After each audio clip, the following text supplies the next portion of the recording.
it's off. Okay, so, is this good? Test. A little closer? Okay, well, I'll move the microphone closer like this. Is that good? Okay, if I talk in a louder voice? For me too, it's very good. Okay.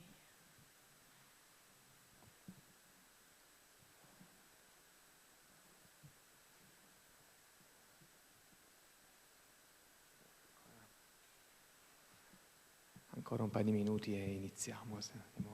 Abbiamo un po' di prenotati che ancora non si vedono, gli diamo un'ultima chance. Ma proprio un'ultima.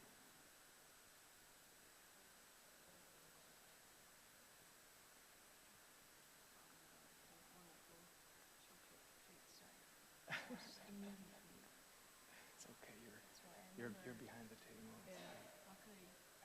That's why I never wear white.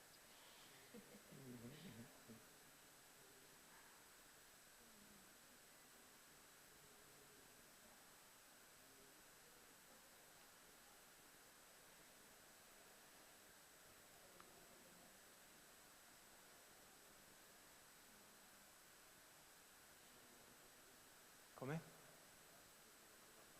Sì, can you test your mic again? Yes. Test. Dobbiamo mettere un po' più comodo per lei forse, si può abbassare un pochino, it's a little bit high for you I think. No. I think it's fine. Is it fine? Okay.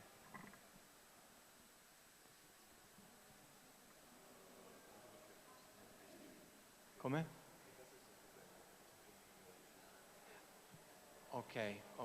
Va bene, lo streaming sta andando bene. Oh, by the way, you're being streamed all over the internet. It's live. Is that a joke? It's true. Seriously? Yes. That's I didn't know that. yeah. So can you check is how many? Is it okay for you? Yes, we will know at the end of Okay. of the lecture how many have watched It's it. bizarre. I never. And will it be available afterwards, or is it just Yes, streaming? and Okay. we keep an archive of our lectures, so Oh, okay. so you'll be able to watch yourself actually, Well, or that's, maybe not. I'd rather not. I would. Oh, look at me! I made that.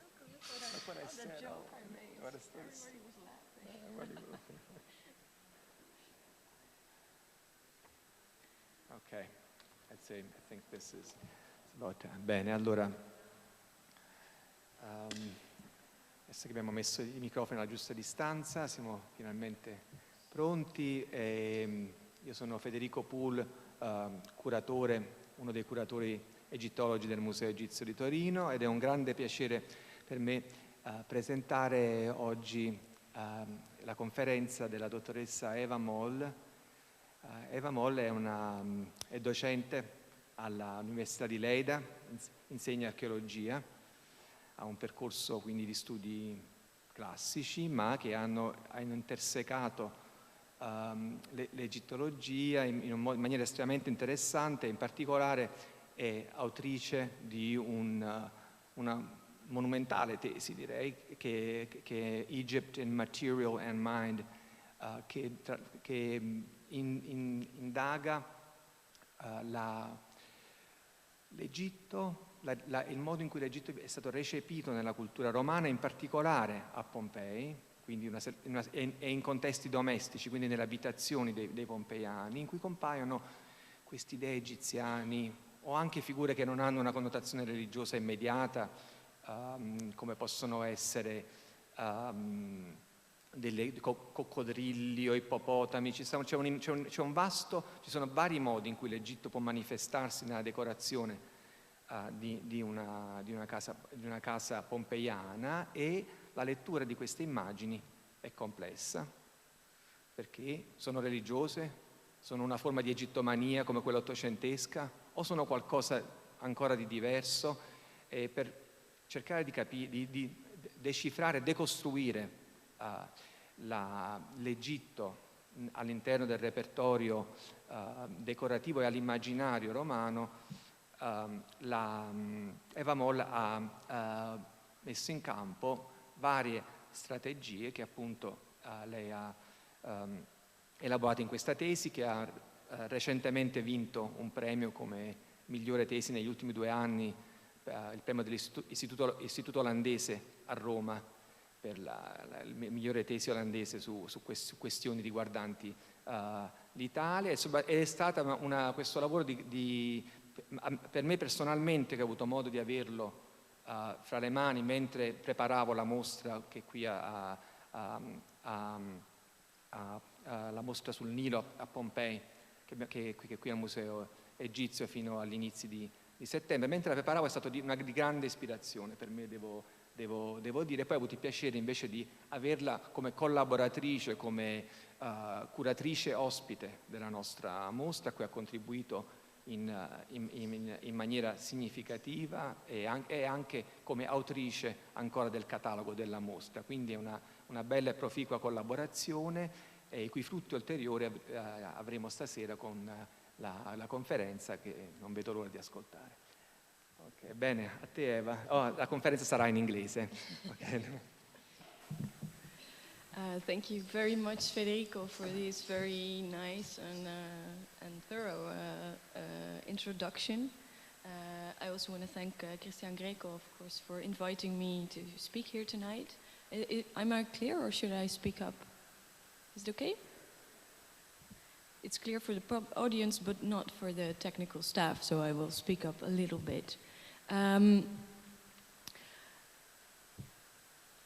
want to thank also Federico and Alessia and the curators of the exhibition Nilo a Pompei for inviting me to help out or to contribute to their exhibition, which was a fantastic experience.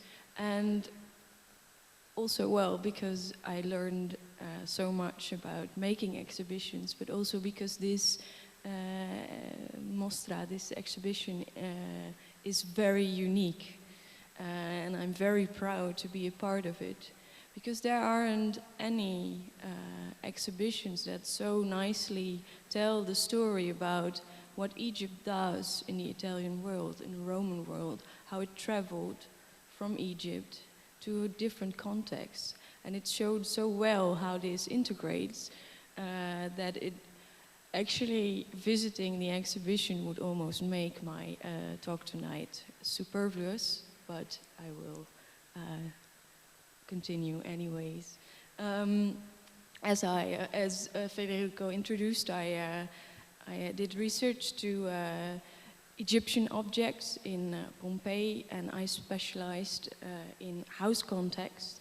So what I did, being very simply put, I studied the context of Egyptian artifacts, how they were used, and what they meant to Romans in Pompeii.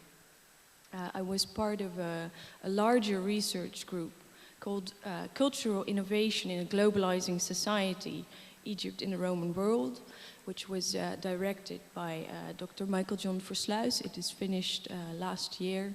And the goal of that project was to investigate the role of Egypt as an influence in the Roman Empire, because of course Greek influences have been studied extensively. However, we thought that Egypt was missing in the picture, what it did. So there were different projects, some focused on text, others focused on materials, and I focused on the objects themselves in houses. So tonight I want to take you on a journey, so to say, from Egypt very quickly to Pompeii, and show you what fantastic objects there were found. But I also want to make it a bit more complex, because I also want to theorize it a little, to say what it actually meant for a Roman audience to have these, for us, so recognizable Egyptian artifacts, as we can see, for instance, in the regular museum exhibition. So, starting at the bottom, we go from ancient Egypt,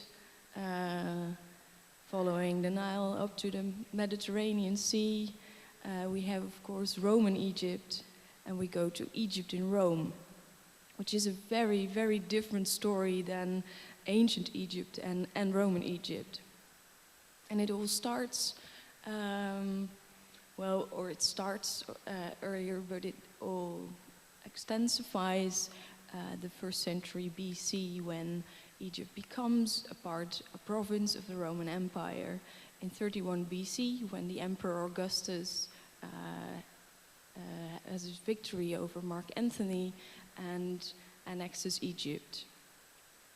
So if we look at this map, which is the Roman Empire in the 1st century BC, 1st century AD, we can see that lots of objects and lots of material and lots of goods traveled all the way through the empire.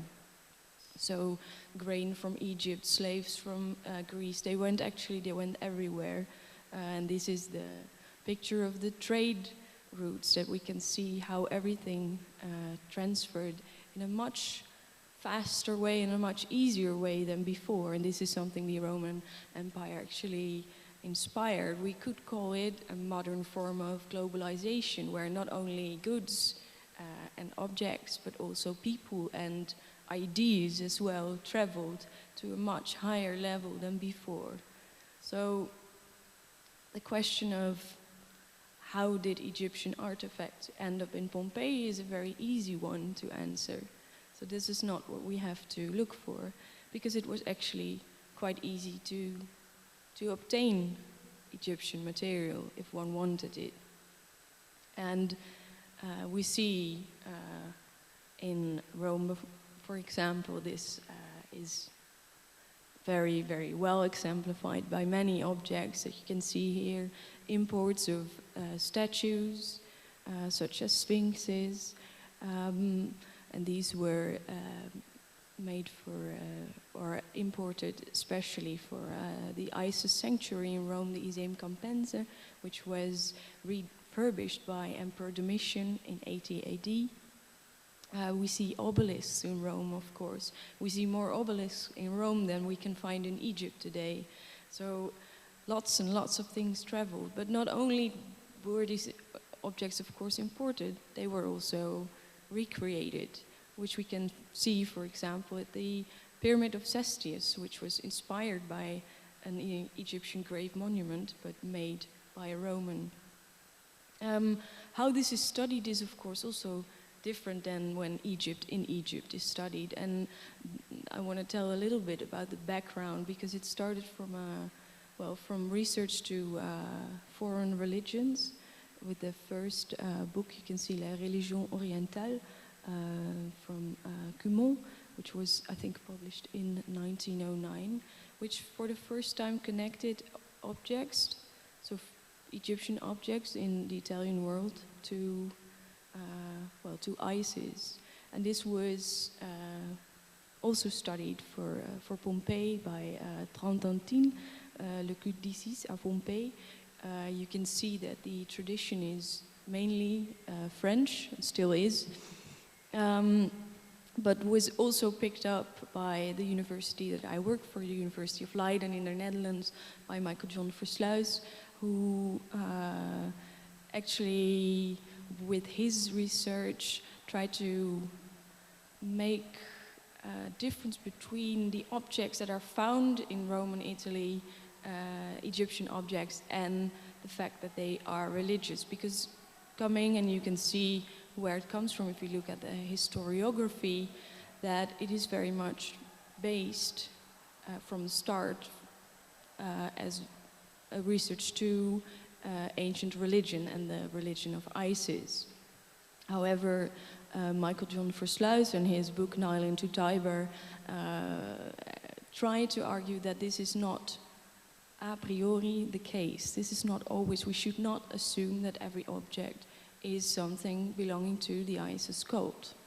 So you can see this last book, Nile into Tiber, was published still in religions in the Greco-Roman world. This is no longer allowed because he doesn't think that these objects are religious per se. But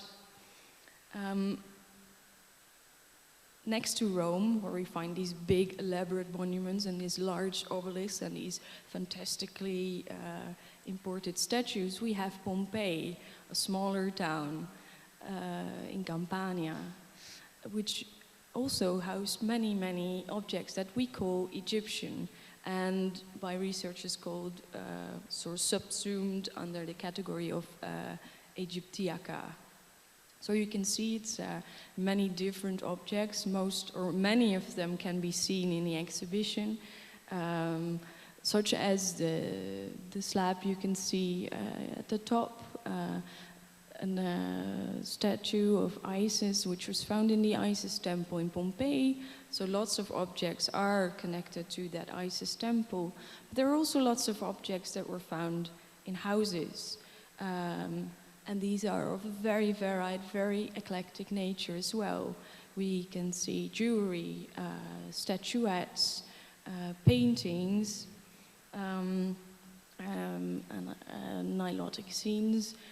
We see Sistra connected to Isis, statues of crocodiles, lots and lots of very different artifacts found in houses. So if we sort of make a short division between all these artifacts, we can say that we have Egypt imported from Egypt, like this slab, which was found in the Casa del Doppio Larario, which was a slab with a dedication in hieroglyphs from the sacred banquet of Psammiticus from the 26th dynasty, which was reused as a threshold in a house, which is a very special and unique object. So we have imported objects from Egypt, but we also have objects that look Egyptian stylistically, but are actually not from Egypt. They were made locally. So we also have Egypt in Egyptian style produced locally, and this is also an example which can be seen in the exhibition. So I, on purpose, did not produce a very nice picture of this, because you have to see this, of course, upstairs. But this is a sphinx, as you can see, or parts of it, which is made in clay. So it was made from local clay in Campania, but it was meant to look Egyptian. And this was found in the Isis temple in Pompei. And then we have a third category, which is Egypt in a Roman style, referring to Egypt. So it's not imported from Egypt. It's not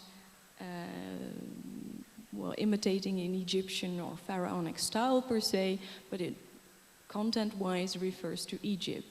And nilotic scenes, as you can see here, are a perfect example of that, because this is a Roman tradition, but it tries to evoke life at the Nile. So you can see lotus flowers and pygmies, which were thought to live in the south at the Nile, and animals connected to the Nile, like hippopotami and crocodiles. So these are, very crudely put, 3 different kinds of Egypts we can find in Pompeii. So if we then look very quickly to the statistics, I showed you lots of objects, but if we look at the houses, I'm not sure whether this is very clear, it's not a very big category if we put everything together, because the large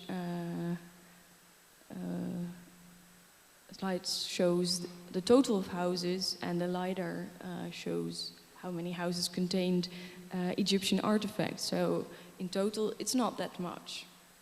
And if we look at it a little bit closer, and we look at, for example, at wall paintings, you can see in the blue is again the total excavated amount of houses, and then the red shows the ones that have wall paintings. And the green and the purple one shows all the paintings that are Egyptian, or are defined as Egyptian by us. So compared to, for instance, Greek myth, it's still a very small amount. However, it's not an unimportant amount. And if we look at where these objects were found, and if we look at where these paintings are attested in houses, we can see that they are often in very representative spaces, spaces that were important in houses, in social dynamics, therefore. So Egypt did matter in that respect. Again, as I said in the beginning, it wasn't that difficult to obtain Egyptian artifacts or have Egyptian-styled artifacts in your house. If we look at the distribution in Pompeii, we can see actually that all objects are found anywhere. So small houses have them, bars have them, large houses and very rich houses also contain them, and they're also distributed all through Pompeii. So it wasn't only for the rich and the famous in Pompeii, it was actually something that was quite common good. So here you can see the distribution of houses that contains figurines, figurines such as Isis or other Egyptian gods like Anubis or Arpocrate or Bes. And houses containing pharaonic imagery and objects, so things that look well, pharaonically styled. But the question is not how did it end up there? The question is why did it end up where it ended up? And that's what I want to explore with you tonight. Why is this object, which we can see in the exhibition, displayed in this house at the place where it is displayed? And this object, a statue of Horus, why was this object obtained by inhabitants of this house, for example? Why was it used? What did they think its meaning was, and how important was it for them in their house? And this bronze table foot of Egyptian sphinx, which is probably imported from Alexandria, and which unfortunately the exhibition could not get because it was in restoration, but it's still a very nice object. But why did Pompeians want this as a decoration, as a table? The why question is very important tonight. And I actually wanted to know why they ended up there and how that integration pattern progressed. So how did these objects, styles and ideas in this very varied way integrate in a Roman context? What happens when foreign objects or objects get into a new society, and what happens once they're there? But before I answer that question, in my research, and I want to share with you this tonight, I encountered a problem. The problem is interpretation. It was already said, and I can shortly repeat it, that there are very difficult ways when you look at Egyptian objects in Roman context, because they were either connected to religious, to Isis, or they were connected to Augustus. And it was said that after he conquered Egypt, that there was an Egyptomania, a sort of crave for Egyptian goods by people, that it became very popular to have, and that it was something exotic that people wanted in their houses. The problem is that both these interpretations are done before anyone looked at how they were actually used. So this is a problem, but the problem actually is even larger, I thought, because not only if we look at these very varied, as I said, very eclectic, heap of objects, not only do we interpret it as either this or that, what does it make it Egyptian? Who interpreted that? Because that is something that is not very often questioned. This category, which is called Egyptian or Egyptiaca, are defined by scholars, and it's actually not really clear whether this was also experienced as something Egyptian by Romans, or by Pompeians in this case. So this is actually a question we first have to research before we start looking at what they meant. So, what did Egyptian objects entail for Pompeians? Was it a category? So this picture, which is a very nice emulation of Egyptian and Italian, Mario, who is represented as very Egyptian style, sort of shows the problem a little bit. We can only understand this joke because we know what Egyptian style is, and because we know that Mario is somebody from Italy. Well, it is of course actually a very American concept. So what was Egyptian?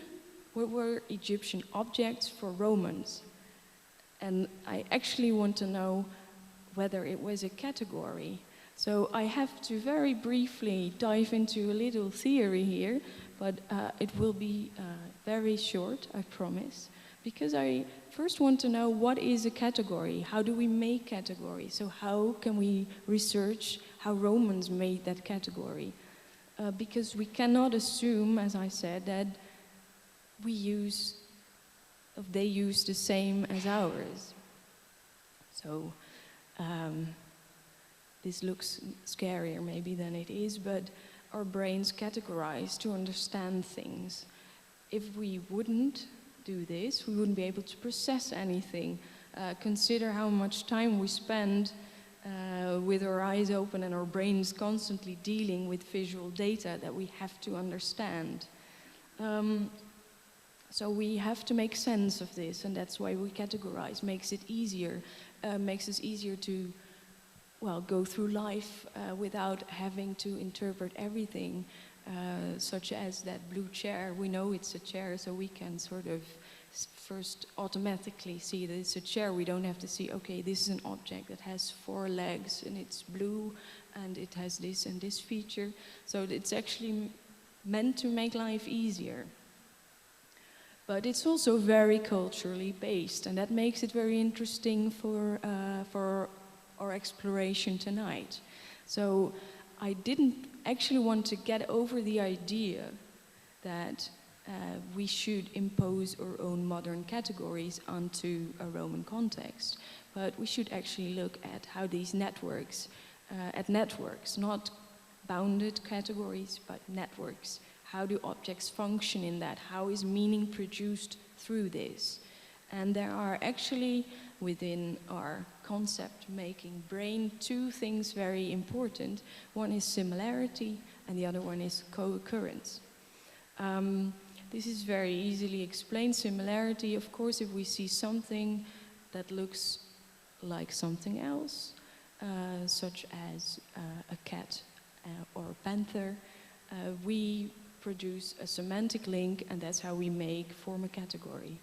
And then there's co-occurrence, which is of course that we relate deserts to cactus trees or bacon with eggs.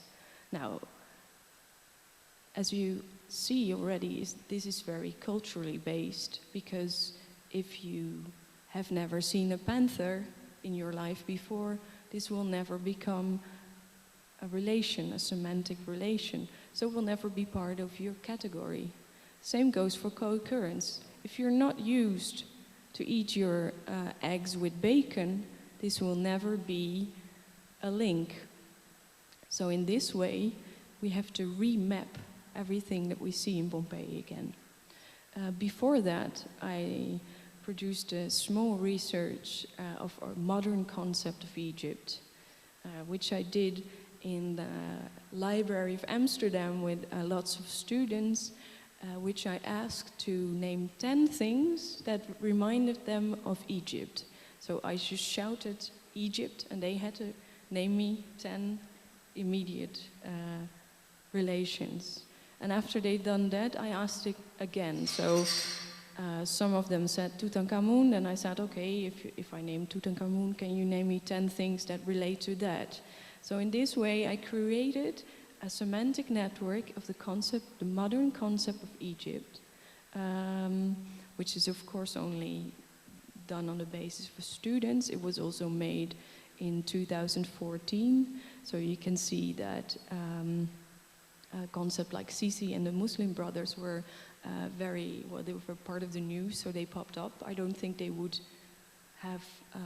do today, but you can see in this network how these semantic relations work for modern concept. Of course, I cannot recreate this for the past, but what is interesting, what I want to share with you, is how these things are made. How are these semantic nets, where are they based on? And if you look closely, you can sort of categorize 3 different bases, either learned through museum visits, television, or either holidays, documentary movies. In any case, we can conclude that it's very much, and this is very important, visually based. We see things. So vision, seeing objects, seeing things makes that we categorize. So that also means, if this is of course a basic human trait, that Pompeians also did that. So we have in Pompeii we have everything, paintings, we have objects, so we could partly recreate this scheme, maybe. So these are the modern visual associations with Egypt. This one I skip for a minute. I just want to show you that the consequences of this network and these associations that we have are very influential when we define Egypt for the Roman world, and has been very influential. And the best way to show this is this picture. This is a reconstruction made by an archaeologist, Catesci, of the Iseum Compensa in Rome.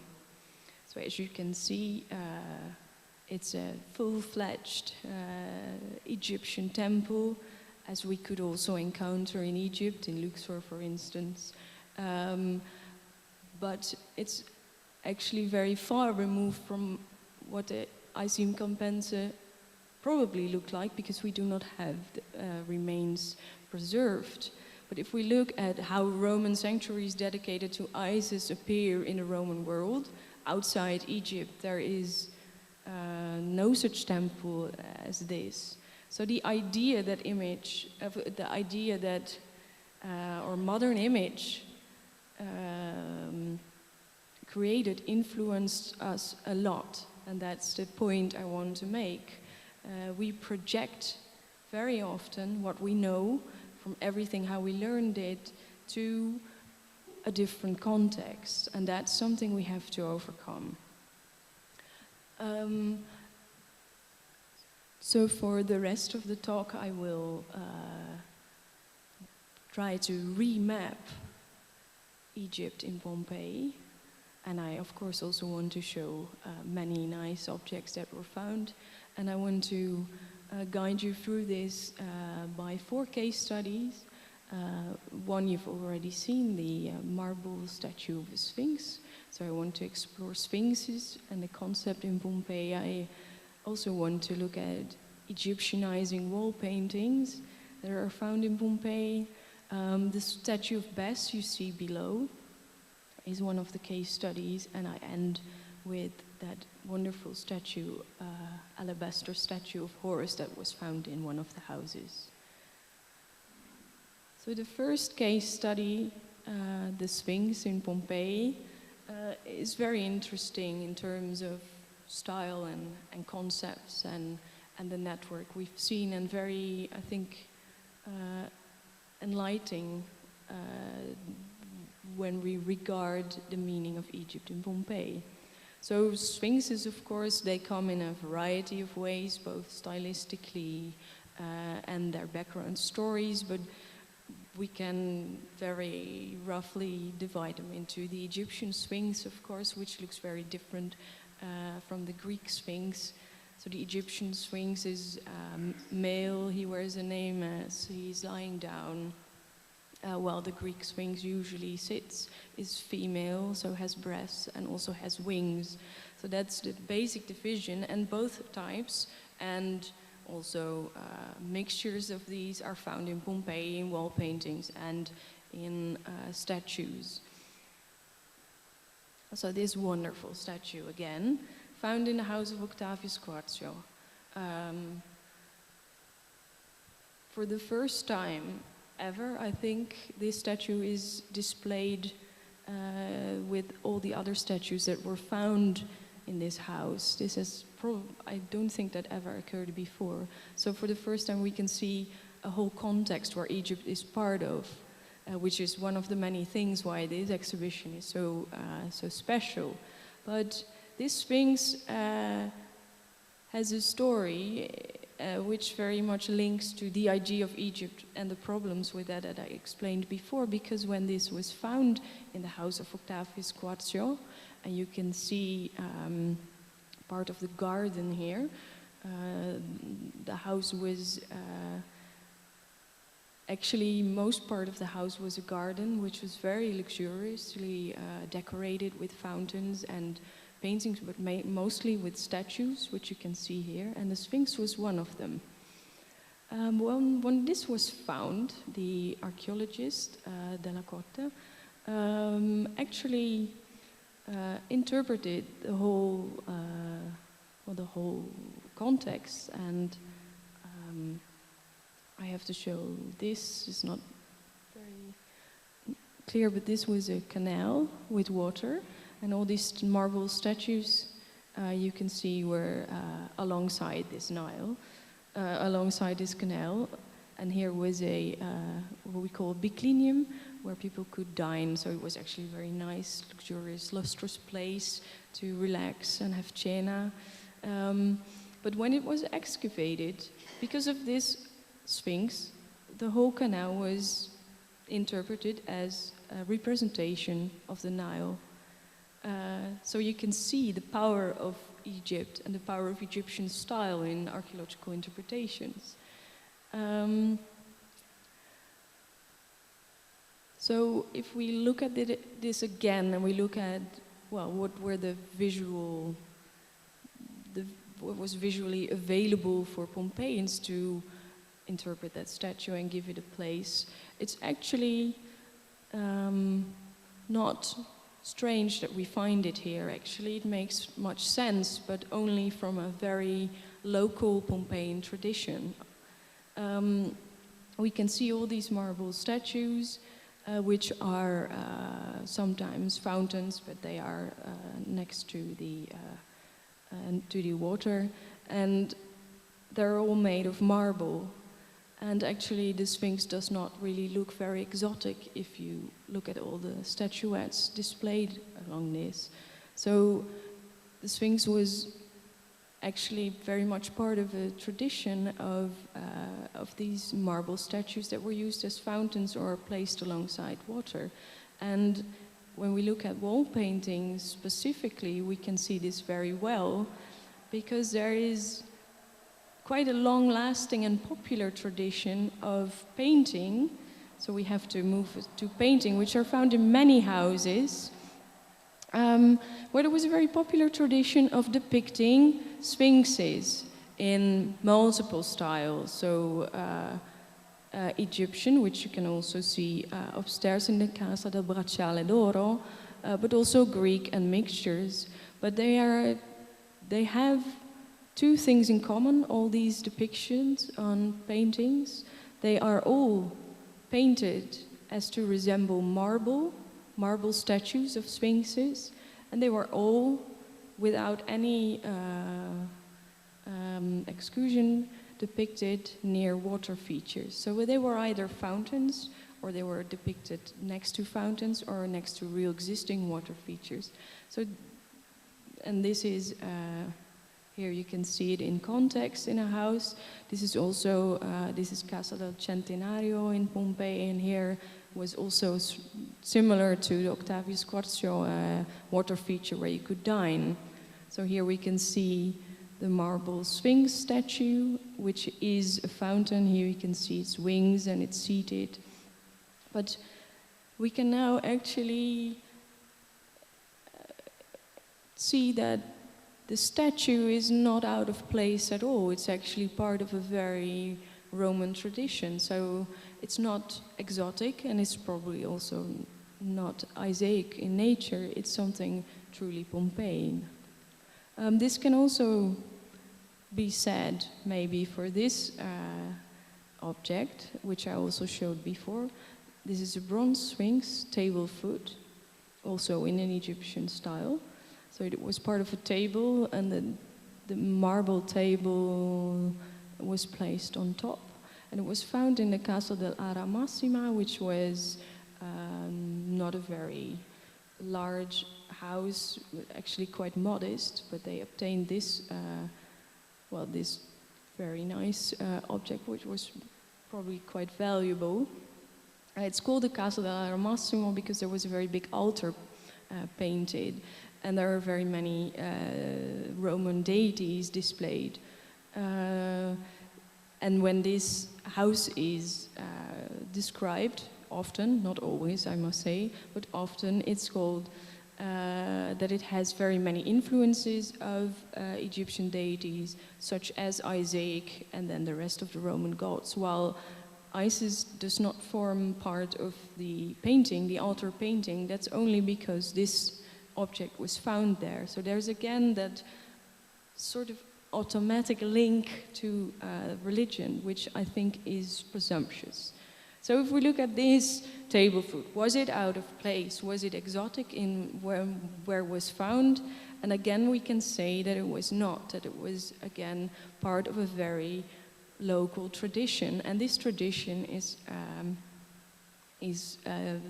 table foots, which, as you can see here, Pompeii contained many, and here are also some examples, I think. No, these are all from Pompeii. Which also were very lavishly decorated sometimes, sometimes in marble and sometimes in bronze, but also with a tradition to depict what is called mischwesen, so griffins or lion-esque creatures, and sphinxes as well. So again, this sphinx is not an exception. It's actually quite sensible that we find a table in this particular place, in this particular way.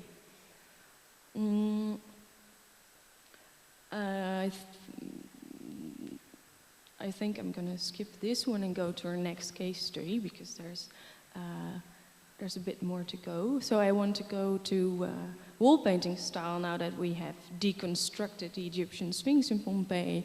I also want to look at wall paintings. So these are 4 examples of Egyptianized pictures on walls in Pompeii. And the study that has been done is that it's not, they're either, they're rendered in this flat pharaoh-like style, and they depict offering scenes often, but they're not copied from known things, so they're probably just stylistically imitated, but not really copied. But we can see from this, and that's interesting, that Roman painters could see the difference between what was an Egyptian style and what was not. And that is something we have to take into account, of course. So these were very much connected also either to Isis or even in this case very often to Augustus and Egypt as an exotic feature in your house. And that's also because the wall painting styles in Pompeii knows a succession of them. They're categorized in 4 wall painting styles, but this is called the 3rd. And this one was invented around the time of Augustus. So it's connected to his defeat of Mark Antony. So these Egyptianized wall paintings exemplify the exotic in houses. And this is one of the best examples of it. The Augustan villa of Agrippa Postumus at Bosco Tricase from the 1st century BC. And these are some close-ups, in which you can see how they were rendered. So this is in Bosco Trecase, but we also have an example from Pompei in this way. It's a little bit less sophisticated, mainly because it's still in situ. So they try to preserve it, but it's quite difficult. But you can see here is a wall painting in what we call cubiculum. So a very small room in a house of the Casa del Frutteto. And we see that the upper frames here depict these similar, same Egyptianized, stylistic wall paintings. And there is this one as well in the middle. This displays the scenes from the life of Dionysus. And also, but this is hardly visible, and I cannot really show this from a slide, unfortunately. There are also two statues, marble statues of pharaohs found, and we now know that painting of marble statues is a Roman tradition, so adapting pharaohs in this case is also, well, not unusual, although it is very, well, we do not see it that much. So here's one standing, and here's one seating. So I try to blow it up a little, but still it's not very visible. So what we can see, and this is very interesting, is that this shows us very clearly that Egypt was sometimes recognized and put aside. So this was actually a very common, well, way of saying, see, Egypt was exotic. But there is a twist, I think, that we must take into consideration before we so neatly connect this to Augustus, and that is that it maybe has more to do with the wall painting style and the development of wall painting style itself than that it has something to do with Augustus' politics and the changed vision of Egypt.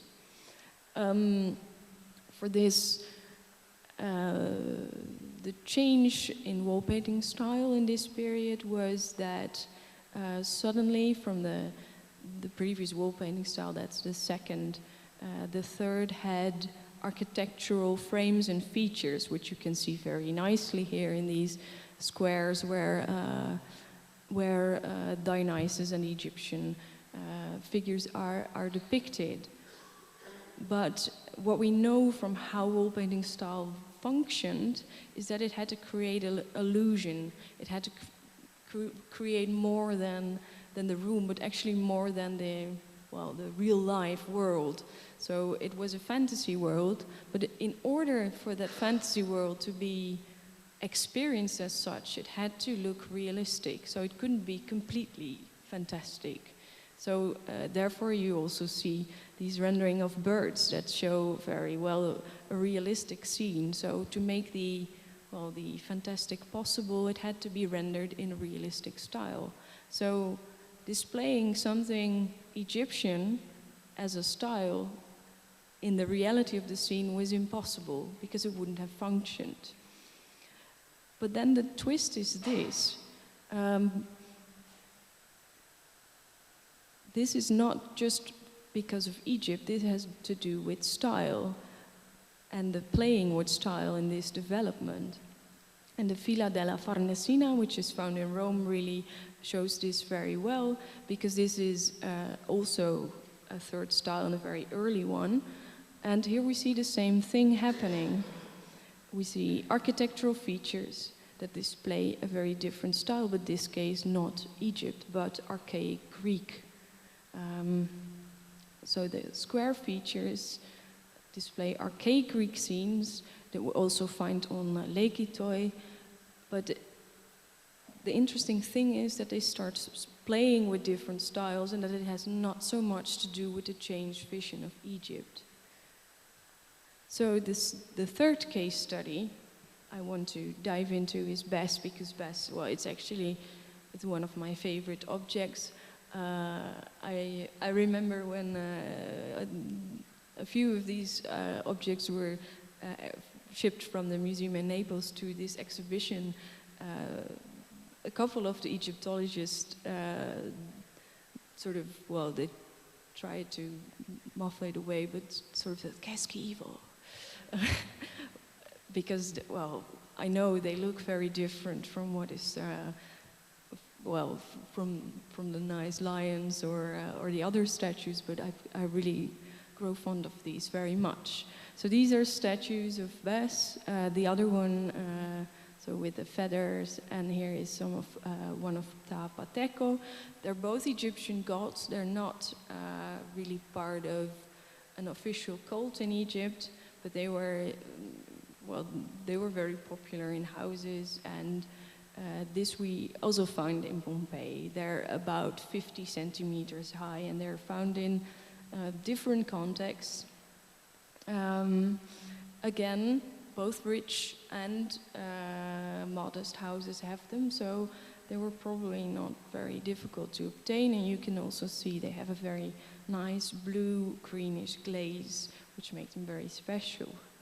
Well, Bes is, of course, we know it's an Egyptian god, so there was never a question whether Pompeians wouldn't think the same. However, this also, of course, can be nuanced. For that, we first look at Bes and Ptah and the Isis cult, which we, again, at least for these statues, have to diminish. Because Bes was attested connected to the Isis cult, because you can see here, this is a painting of Bes, which was found in the Isis sanctuary. So there is what we call a semantic link, however, probably not to Isis and these statues, only to Isis and this painting. So there is also a difficulty in how we interpret material culture itself. Paintings are not the same as statues. Why is that? Because we've in no case have found a Bes figurine like this in a context that we can call religious in Pompeii. They were either found in gardens as decoration, or they were found in bars. And if we look at this painting, we can, or look a little bit close to the context, it was displayed in a very private part of the Isis sanctuary and probably not visible for the public. So probably only Isis priests saw it. So we have to cut this link, at least for the figurines. So, as I said, they were found in bars. You can see here, a Bes figure that were found in a bar. And if they're not connected to Egypt per se, they do make sense as dwarf figures, because of course Bes and Ptah were both dwarf figures in these figurines. And they do not look very different from many other dwarf statuettes, such as these, which are actually the same height as the Ptah and the Bes figure. And they were probably used as sort of apotropaic statues, so warding off evil in bars. So maybe before we call it Egyptian, we should look at how these figurines, as they look, relate to Pompeian objects, like dwarfs. And in that case, it really makes sense the way they were found. This also counts for Bes in gardens, where again, we can see that they are used as fountain features. So here we see Bes used as a fountain, but there are many other fountains attested in Pompeian gardens, and they were probably seen in the same category.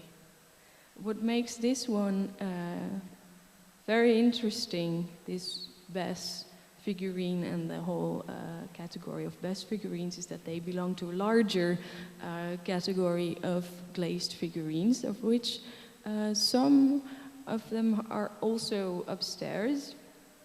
And this one I want to mention in particular because these are from the Castle dell'Ottavio Squarcio, which also housed that nice Egyptian sphinx, but these were unfortunately destroyed and we cannot see them anymore except for this picture.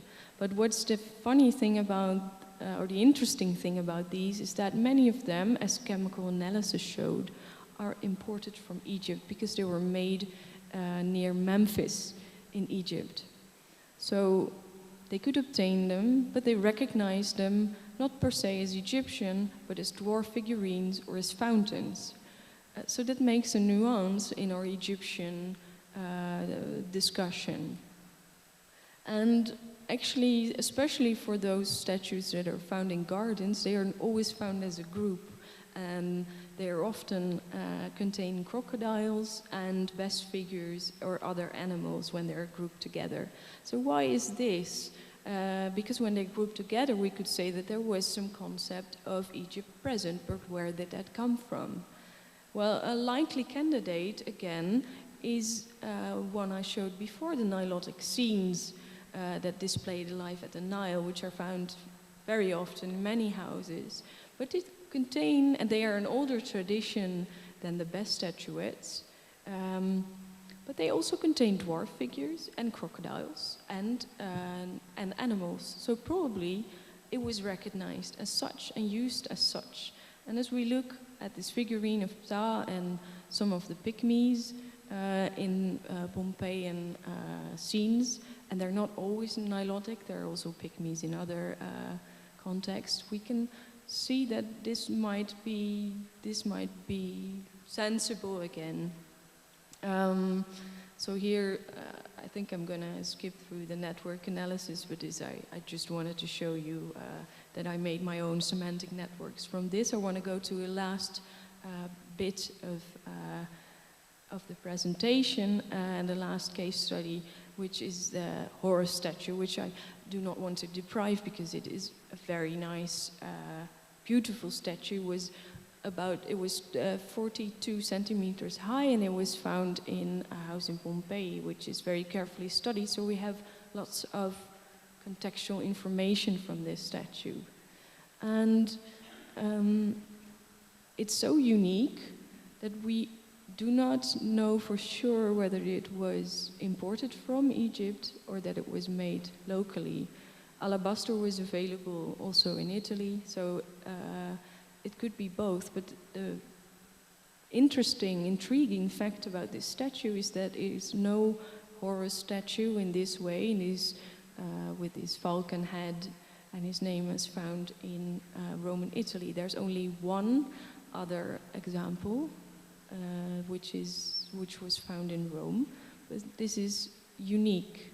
And it's actually also quite unique concerning the height and the material in Egypt itself. So it's a very unique artifact indeed. So where was it found?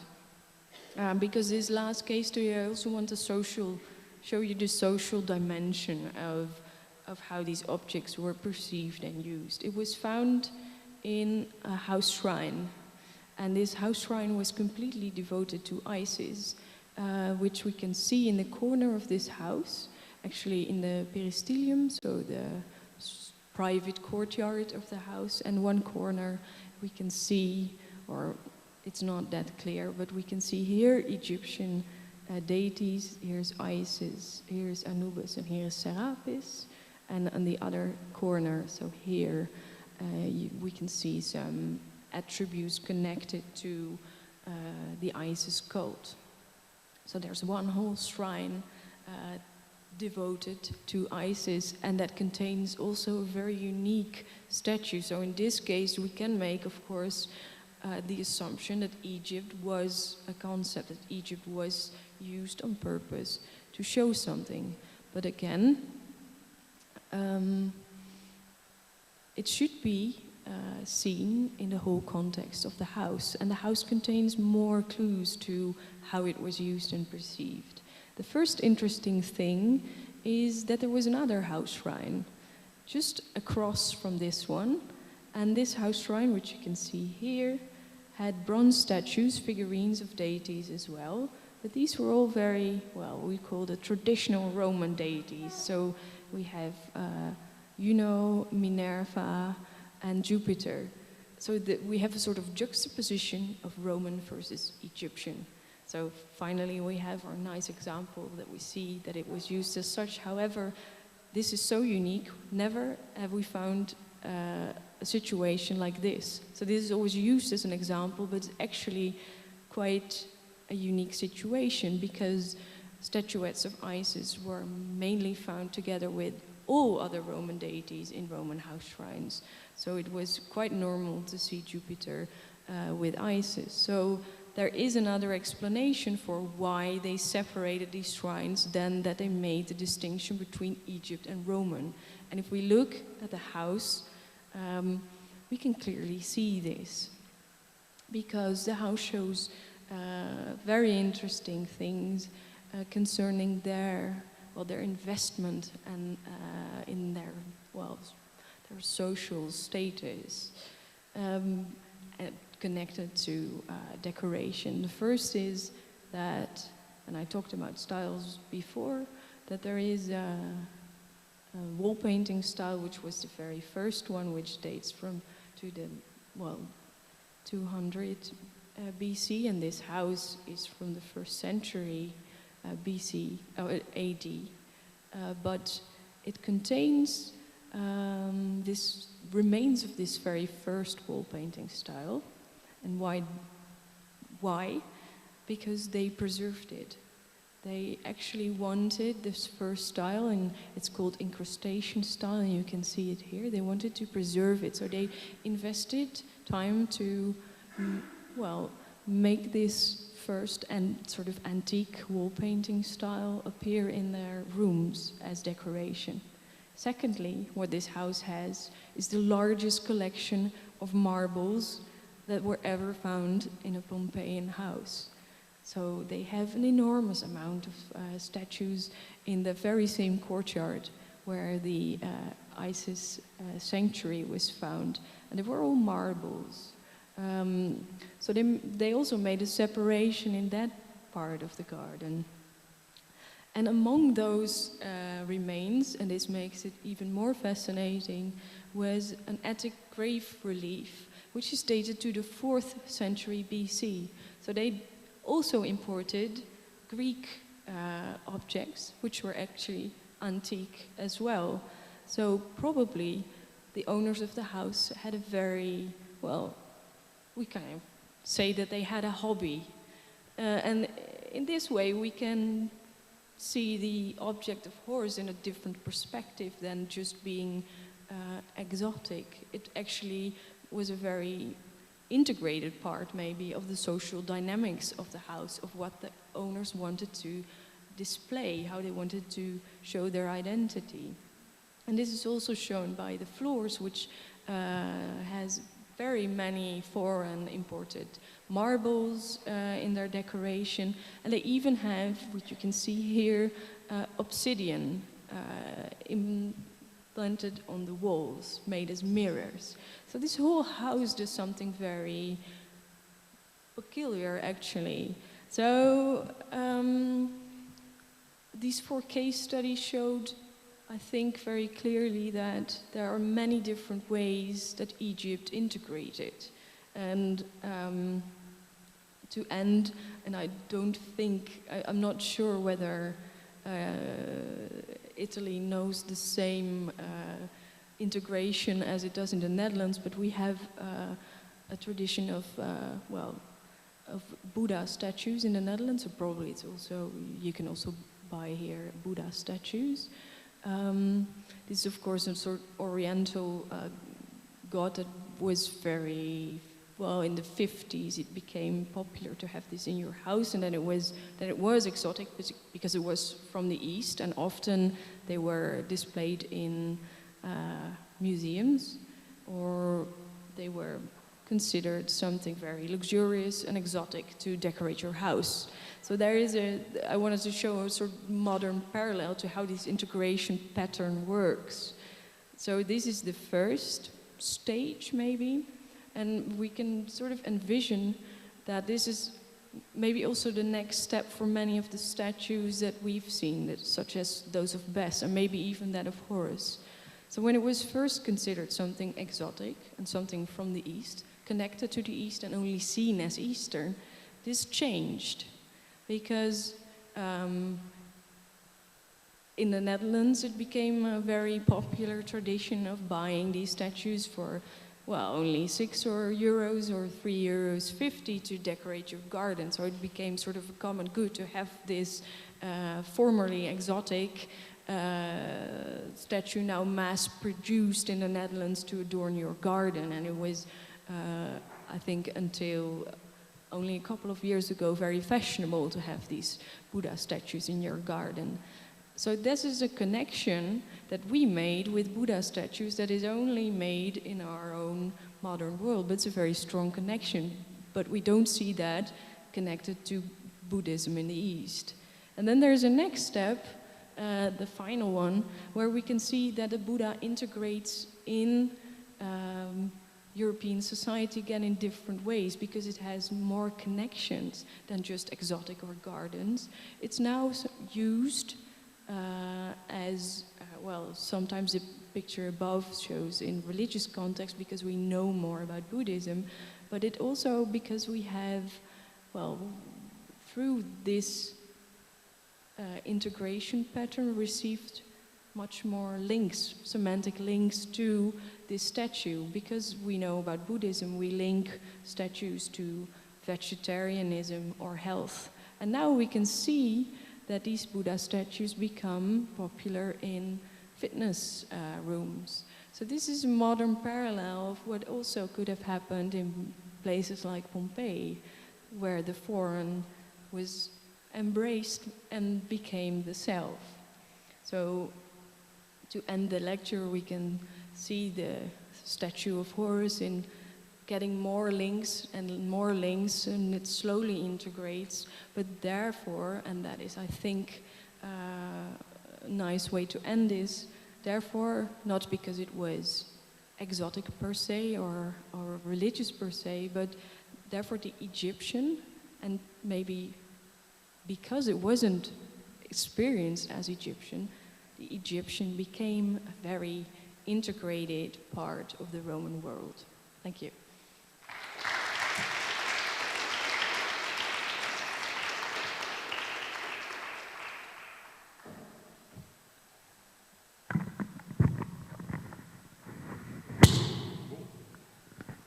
Allora, grazie tantissimo a Eva per questa splendida veramente lezione, secondo me, di come uno può essere archeologo senza avere il naso, diciamo, a 3 centimetri da terra e invece cercare di avere una prospettiva olistica, una prospettiva ricca, una prospettiva che pone domande, che cerca di analizzare, di calarsi nelle categorie delle antiche, decostruire le nostre categorie. Quindi per me è stata, quando ho visto il Buddha adesso nelle case olandesi, ho capito perché adesso mi è veramente chiaro perché cosa ci può fare un besso o un pateco nel giardino di una casa romana. E naturalmente abbiamo tempo per delle domande, se avete delle domande che volete porre a Eva Mol. Professor Arpocrate.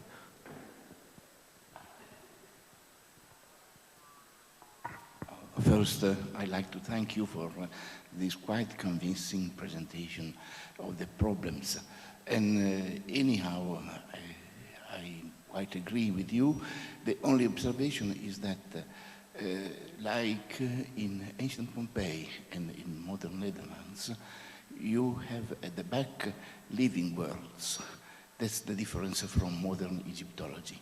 Egypt was still alive, either in Alexandria or in the country. And nowadays, the Far East is still a living world, and therefore it can also shed its rays on our European old countries. Thank you again. I'm so sorry, but I did not understand the question because of the loud beep. It was not a question, but just a remark that you are quite right in, okay, then it's okay. in this way of seeing the Egyptian evidence in Pompeii. But what distinguishes it from the old concepts of Egyptomania, for instance, is that as in modern Netherlands, also in ancient Rome, Egypt was still a living reality, not yet a living reality of its own, not of Egyptologists. I have to underscore. So, thank you. Thank you for your remark. Yeah, I completely agree, and I think that is part of the historical or historiographical problem, because Egypt meant so many different things to the Roman world, also because it was connected to Egypt, of course. But Buddhism, for instance, in the modern world is also something living, and we still see similar patterns appearing, as I showed, than that we see in Pompeii.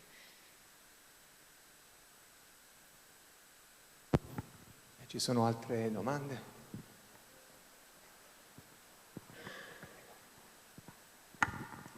First of all, thank you for your excellent presentation. I mean, being not on the field, just out of curiosity here, I found it really interesting. I was just, let's say, curious to know if there were issues of authenticity. You mentioned a little bit that some were, let's say, some objects were imported from Egypt and some were, let's say, produced locally. Like from social status, could you identify such a thing, like, let's say, higher social status is being obsessed with the authenticity of the objects and lower, or let's say the, I don't know, poor people not being so, or just reproducing things? Thank you very much for this question, because now I can show something I skipped in the presentation. But of course, this also depends very much on the context and the objects that you investigate, because I try to deconstruct it, so I cannot say for all objects that it had something to do with authenticity, but authenticity is a very interesting concept because it's also something that archaeologists very much focused on. Is it Egyptian or is it Egyptianized? For the object of Horus, and the problem is we don't know whether it was imported. It might have been imported to them, but we can also see instances, and I think these are even more telling, that in which we can see that authenticity was experienced really differently by Pompeians and Romans than we archaeologists do. So there's a very big study that tried to separate what is really Egyptian and what is just Egyptian style, so Egyptianized. But I think the sphinxes in the sanctuary of Isis are a very nice way of, well, showing that authenticity debate, because the Sphinx statue that was found that I showed before, you can see it here, was, as I said, made of local clay. And it had to resemble, it had to look as if it was Egyptian, but it wasn't from Egypt. So here we can see that although it mattered to them, and we can assume that priests connected to the Isis cult, well, they had more with Egypt in the sense that it mattered more to them whether something was Egyptian or not than the common Pompeian citizen. But here we can also see that it was imported, that it looked that way, but it didn't matter whether it was genuinely Egyptian. So here we can see that authenticity meant, well, concerning import, didn't mean anything to them.